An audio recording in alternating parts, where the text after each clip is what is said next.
Hello, myself Dr. Aditi Chatterjee from ECE department. So today we will understand transfer function. So before understanding how to get transfer function of closed loop block diagram from a closed loop system, first we will understand what is the definition of transfer function. And in a control engineering, a transfer function is a mathematical model that describes how the output of a system relates to its input. It is a key tool to analyze linear time invariant system.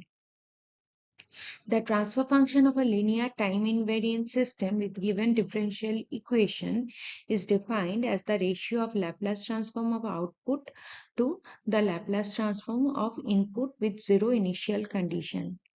So suppose if you have a RLC circuit or a mechanical blocks, you have to first take the Laplace transform, and after taking the Laplace transform of output and Laplace transform of input, the ratio of Laplace transform of output by input with zero initial condition will give you the transfer function.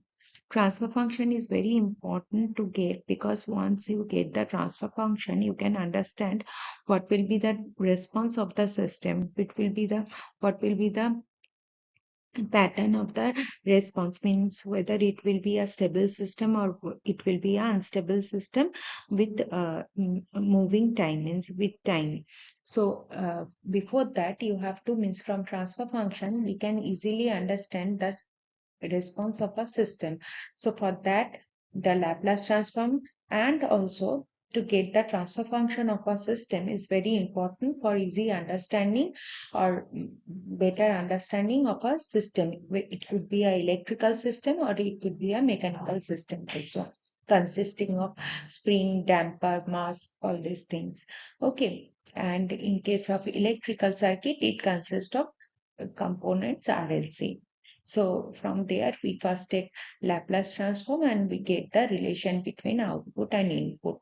So once you get that, that gives you the transfer function, and from that you can analyze the system response. So suppose if we have an open loop system with output as CS, in obviously in Laplace transform in S domain. So CS is the Laplace transform of output and RS is the Laplace transform of input. GS is the Laplace transform of impulse response of the system. So the transfer function will be given by output by input, all in S domain. So CS by RS will give you the transfer function. Now to get the transfer function of a closed loop system, you can see here we have a feedback with gain HS. So output is CS and input is RS. Here RS is the input signal, ES is the error signal, and CS is the output signal. So feedback path signal is BS. The error signal we will get the error signal as it is a negative feedback. So the feedback would be negative or positive. So here it is negative feedback. So ES will be RS minus BS. If it was positive, then ES will be RS plus BS. So the feedback could be negative, it could be positive also. So you have to check whether the feedback is negative or positive, because accordingly you will get the calculation or the transfer function. We'll get to see that in the next slide. So here the calculation is made to get the, it is just simplification to get the relation between or get the ratio of output by input CS by RS, because that will give you the transfer function. See, TS is the transfer function of the closed loop system. Now here we have calculated GS, then HS, GSHS. So all this we have calculated just to get the final ratio CS by RS. So here GS is the forward path transfer function, which is CS by RS. HS is the feedback path transfer function. GSHS is the open loop transfer function. TS is the closed loop transfer function, which is basically CS by RS. ES by RS is the error ratio, and Bs by Rs is primary feedback ratio. So after getting all this, we will calculate few signals like Cs, Es. Cs is basically, see, the input is Cs, the transfer function is block gain is Gs, so, and this is Cs. So if Cs is output, that will be Gs into Es, or you can say in other words that Cs by Es is equal to Gs. Same thing. Now Es is basically difference between Rs and signal Bs. So Rs minus Bs, now Rs minus Bs, here Bs is equal to Hs into Cs, because if Bs is the output of the block Hs and Cs is the input of the block Hs. So obviously Bs will be equal to Cs into Hs. Now Es is equal to Rs minus Bs. So Bs we can replace by Hs into Cs. Okay. Now once you get this, if you solve this equation 1 and 2, you can eliminating Es, you can get Cs by Rs, which is the transfer function of the closed loop system, and that will be given by Gs by 1 plus GSHs.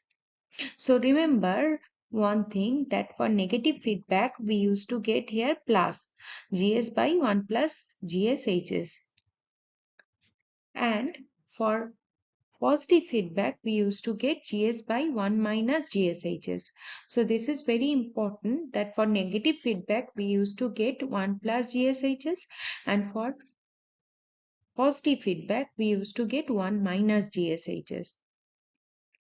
So for closed loop control system with forward transfer function Gs and feedback transfer function Hs, the transfer function is given by Gs by 1 plus minus GSHs, depending on the feedback system, positive or negative. For positive feedback you will get negative here, and for negative feedback you will get positive. This is very important, and you have to use this very often in case of block reduction also.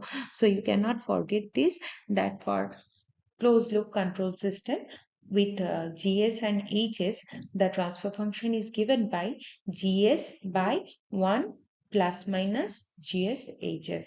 This is an important thing which you should remember always in control system, and in everywhere you have to use this formula. In case of in most of the time we will be dealing with closed loop system, and whenever there is a feedback signal you have to apply this as a reduction formula as Gs by 1 plus minus GSHs. Okay. Thank you. See you in the next slide.